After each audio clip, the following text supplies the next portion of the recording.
विधिमंडळाचं 15 फेब्रुवारी दरम्यान विशेष अधिवेशन होणार असल्याची माहिती सूत्रांकडून मिळते। मराठा आरक्षणासाठी विशेष अधिवेशन हे बोलावण्यात आलेलं आहे। आठवडाभरामध्ये मागासवर्ग आयोगाचा अहवाल सुद्धा मिळणार आहे आणि या संदर्भात एक महत्त्वाची बातमी आपण पाहतोय। राज्य विधिमंडळाचं 15 फेब्रुवारी दरम्यान विशेष अधिवेशन बोलावण्यात आल्याची माहिती सूत्रांनी दिली आहे। मराठा आरक्षणासाठी विशेष अधिवेशन बोलावण्यात आल्याची माहिती सूत्रांकडून मिळते। तर आपण पाहतोय मनोज जरांगे पाटलांनी पुन्हा एकदा राज्यव्यापी दौऱ्याला ते सुरुवात करणार आहेत आणि त्याचबरोबर त्यांनी आक्रमक भूमिका सुद्धा घेतलेली आहे।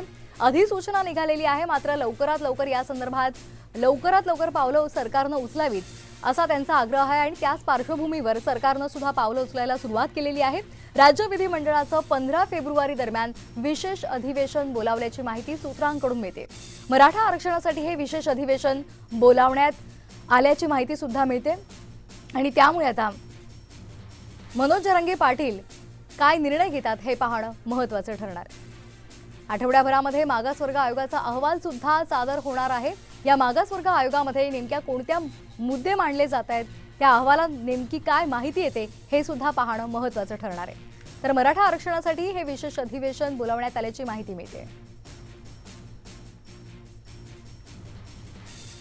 या संदर्भात अधिक माहिती घेऊयात आमचे प्रतिनिधी सूरज सावंत यांच्याकडून। सूरज, काय अधिकची माहिती आहे? मराठा आरक्षणासाठी विशेष अधिवेशन बोलावण्यात आल्याची माहिती सूत्रांकडून मिळते।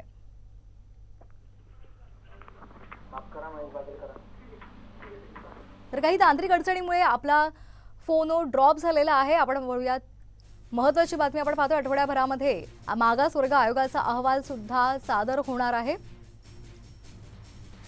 तर या संदर्भात अधिक माहिती घेऊयात आमचे प्रतिनिधी महेश बागल यांच्याकडून। महेश, काय अधिकची माहिती आहे? 7 महिन्यांपासून महाराष्ट्रात सगळ्यात अधिक जर कुठला मुद्दा चर्चेला गेला असेल, सगळ्यात मोठे वादविवाद कुठल्या मुद्द्यावरून झाले असतील तर त्या मराठा आरक्षणासंदर्भातली एक मोठी बातमी आता आपल्या समोर येते।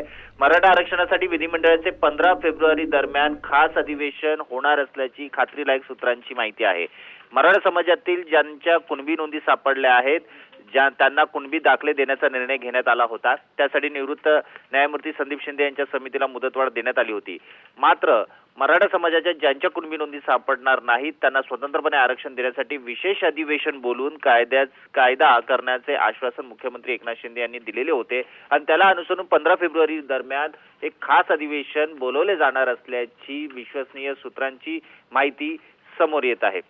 या एकंदरीत पाहता यासाठी सर्वपक्षीय नेत्यांचा पाठिंबा असणं अपेक्षित आहे। सुमारे 1.5 लाख प्रगणकांनी राज्यव्यापी सर्व्हे केलेला आहे। त्यात 5 ते 60% लोक घरी न सापडल्यामुळे या संदर्भात चर्चा करण्यात येणार असल्याचंही सांगितलं जात आहे। एकंदरीत पाहता या अगोदरच्या सर्वेक्षणातील एससीबीसी आरक्षणातील त्रुटी दूर करून नवा कायदा मंजूर केला जाऊ शकतो या विशेष अधिवेशनाच्या माध्यमातून। अगदी धन्यवाद महेश, आपण दिलेल्या या माहितीसाठी।